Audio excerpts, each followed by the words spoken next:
আসসালামু আলাইকুম এভরিওয়ান, আশা করি সবাই ভালো আছেন। আমি মোহাম্মদ তানজাহান ফারদিন মস্কো থেকে বলছিলাম। Welcome to back my another video. যারা আমার চ্যানেলটি এখনও সাবস্ক্রাইব করেননি অবশ্যই আমার চ্যানেলটি সাবস্ক্রাইব করবেন যাতে লেটেস্ট আপডেটগুলো আপনারা দেখতে পারেন। তো আজকের বিষয় one of the most interesting একটা বিষয়, যে সবাই মানে এখানে একবার হলেও কোশ্চেনটা মাথায় আসে। তো আজকে টপিকটা হইলো যে আপনারা আসলে কোনটাতে যাবেন, ইউরোপ নাকি রাশিয়া। অনেকে বর্তমানে কনফিউজ যে আসলে ইউরোপে যাওয়া উচিত নাকি রাশিয়াতে যাব, আসলে কোন দেশে কীরকম ফ্যাসিলিটিস, কোন দেশে কীরকম অসুবিধা।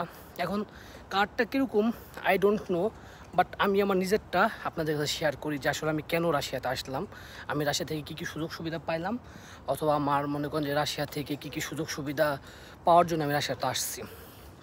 ফার্স্ট অফ অল মনে করেন যে জিনিসটা লিভিং কস্ট, স্টাডি কস্ট তুলনামূলকভাবে অন্যান্য দেশের থেকে রাশিয়াতে কম। আপনি ইউরোপিয়ান ইউনিয়নভুক্ত যে কান্ট্রিগুলো আছে ওইখানে গেলে পরে আপনাদের স্টাডি কস্ট অনেক বেশি, লিভিং কস্ট অনেক বেশি। ফ্যামিলি থেকে ব্যাচেলরের জন্য যারা আসবেন তাদের অনেক টাকা প্রয়োজন হয়। মনে করেন অনেক সময় ফ্যামিলি থেকে টাকা নেওয়ার প্রয়োজন হয়। যারা ফ্যামিলি থেকে টাকা নিতে চান না তারা রাশিয়া চয়েস করতে পারেন। আর রাশিয়াতে সুযোগ সুবিধা কীরকম, আপনি মনে করেন মাসে 40,000, 50,000, 60,000 রুবেল যদি আপনি ইনকাম করতে পারেন, it's a huge amount for you. কারণ আপনি রাশিয়াতে 10,000 রুবেল দিয়ে খুব স্বাচ্ছন্দ্যে মনে করেন যে ভালো মন্দ খায় এক মাস ইজিলি পার করে দিতে পারবেন। যদি আপনি স্মোকিং অথবা অন্য কোনো বদ অভ্যাস আপনার না থাকে, তাহলে 10,000 রুবেল আপনার কাজ জন্য হিউজ একটা অ্যামাউন্ট। তো 10,000 টাকাতে আপনি মাসিক খরচ চালা দিতে পারবেন। টিউশন ফি মনে করেন যে ইন মস্কো 2,20,000, 30, 50, 80 এরকম আপনার পার ইয়ার টিউশন ফি পড়বে। হোস্টেল ফি 4 থেকে 8,000 রুবেলের ভিতরে আপনার হোস্টেল ফি যাবে। মানে আপনার ফুড কস্ট আর টিউশন ফি হোস্টেল ফি আপনি 15,000 রুবেলের ভিতরে আপনার এক মাসে কমপ্লিট। আপনি বাকি টাকাটা কিন্তু সেভিংসে থেকে যেতেছে। আর যে টাকাটা সেভিংসে থাকবে সেখান থেকে আপনি মনে করেন যে পরবর্তী ইয়ারের টিউশন ফিটা দিতে পারবেন। মনে করেন লাইক আপনার টিউশন ফি 2,80,000 রুবেল, আপনি এটা মানে জমায় দিতে পারবেন। আর সামারে একটা বন্ধ থাকবে 2 মাসের, সেই বন্ধে আপনারা ফুল টাইম ওয়ার্ক করলে মনে করেন যে আপনার তখন আপনার ফুল পেমেন্ট মনে করেন যে টিউশন ফিটা আপনার দিয়ে দিতে পারবেন সামারের ভিতর ওয়ার্ক করে। তো একটা সুযোগ সুবিধা থাকে যে আপনাদের মনে করেন যে ফ্যামিলি থেকে টাকা নেওয়ার প্রয়োজন হয় না রাশিয়াতে। আমার ফ্যামিলি ব্যাকগ্রাউন্ড ভালো আলহামদুলিল্লাহ। আমি চাইলে ইউরোপে যেতে পারতাম, বিশেষ করে আমার আব্বু আমাকে রাশিয়াতে আসতে দিতে চায় নাই, সে বারবার আমাকে রাশিয়া আসার পক্ষে ছিল, বাট আমি জোর করে নিজেই রাশিয়াতে আসছি। আমার একাডেমিক রেজাল্ট ভালো, আমার সব কিছু ভালো। এর পরবর্তীতেও আমি মনে করি যে রাশিয়া মুভ করছি, কারণ এখানে আমার কাছে ফ্যাসিলিটিসগুলো ভালো মনে হয়েছে। আমার কাছে মনে হয়েছে যে আমি সুযোগ সুবিধাটা বেশি পাবো। দ্যাটস ওয়াই আমার এলো রাশিয়াটা চয়েস করা। রাশিয়াতে আপনারা সহজে টিআর পাই যাবেন, খুব সহজ আপনি আপনাদের স্টাডিটা কমপ্লিট করতে পারবেন। মোস্ট অফ দ্য দেশে দেখেন যারা বড় হয়েছে, যারা আমাদের এই যে আছেন, তাদের বাসা থেকে টাকা নিতে একটা আনকমফোর্টেবল ফিল হয়। সবাই চায় নিজের পায়ে দাঁড়ায় যেতে।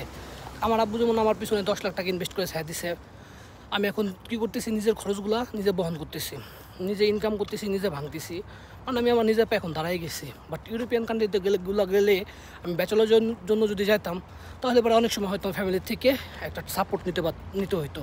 আর সাপোর্টটা কিন্তু নর্মাল অ্যামাউন্টের সাপোর্ট না, এটার জন্য আমার হিউজ অ্যামাউন্টের একটা টাকা নিতে হবে বাসার থেকে, টিউশন ফি দেওয়ার জন্য যদি আমি বাসার থেকে যদি সাপোর্ট নিতে যাই।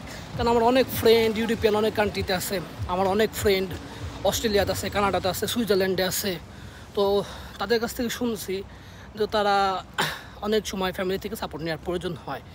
তো রাশিয়াতে আবার আপনার এই জিনিসটা ভালো কি, আপনার ফ্যামিলি থেকে আশা করি সাপোর্ট নেওয়ার প্রয়োজন হবে না, যদি আপনি ওইভাবে জব করেন, ওইভাবে যদি পড়ালেখা করেন, সব কিছু যদি মেনটেন করতে পারেন, ফ্যামিলি থেকে আপনার কোনো সাপোর্ট নিতে হবে না।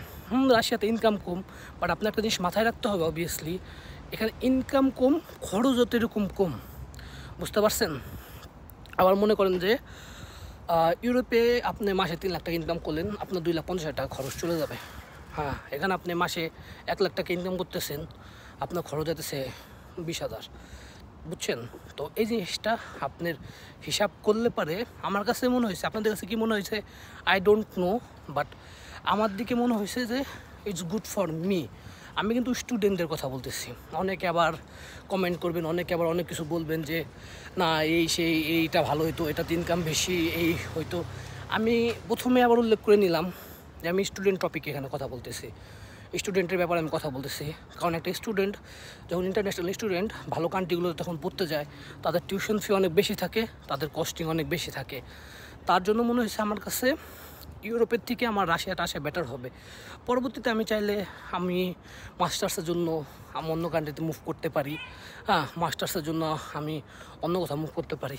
আর যারা মনে করেন যে টাকা ইনকামের জন্য স্টুডেন্ট ভিসায় আসতে চান, তাদেরকে আমি বলবো যে না, আপনার টাকা ইনকাম করার হইলে স্টুডেন্ট ভিসায় আসতে আসেন না, আপনারা ওয়ার্কার ভিসাতে আসেন। তাহলে পরে কি আপনার টিউশন ফি দেওয়ার মানে যে একটা প্যারা, একটা যে মানে থাকবে প্রতি বছর আপনার তো টাকা টিউশন ফি দিতে হবে, আপনার এই প্যারা থাকবে না। কিন্তু স্টুডেন্ট ভিসায় আসলে আপনার একটা প্যারা থাকবে, আপনার টিউশন ফি দিতে হবে, পড়ালেখা করতে হবে, ক্লাসে যাইতে হবে, আবার মনে করেন যে অ্যাসাইনমেন্ট করতে হবে, হোমওয়ার্ক করতে হবে। এই প্যারাটা কিন্তু ওয়ার্ক ভিসাতে থাকবে না, আপনি কাজও বেশি করতে পারবেন। আর আমাদের যে স্টুডেন্ট আছি, আমাদের অনেক পেইন, ইনকাম করতে হয়, খরচ নিজেরটা নিজে দিতে হয়, পড়ালেখা করতে হয়, HW দিতে হয়, অ্যাসাইনমেন্ট করতে হয়, সব নিজেরটা নিজে করতে হয়। তো আপনাদের আসলে যার যার ডিসিশন তার কাছে, আমি কারো ডিসিশনের উপরে মানে ভিন্নমত প্রকাশ করব না। সবারই মনে করেন যে একটা পার্সোনাল ডিসিশন আছে, সবার সুযোগ সুবিধা এক না, সবার চিন্তাভাবনা এক না। আমার চিন্তাভাবনার দিক থেকে আমার মনে হয়েছিল যে রাশিয়া আমার জন্য ভালো হবে, আমার রাশিয়া আসা উচিত হবে। রাশিয়া আসলে আমি সুযোগ সুবিধা বেশি পাবো in my bachelor course. That's why আমি মুভ করছি আমার রাশিয়াতে। এখন কার কীরকম কী সুযোগ সুবিধা, কে কোনটা চান, কার চাওয়া কীরকম, কার মনে করেন যে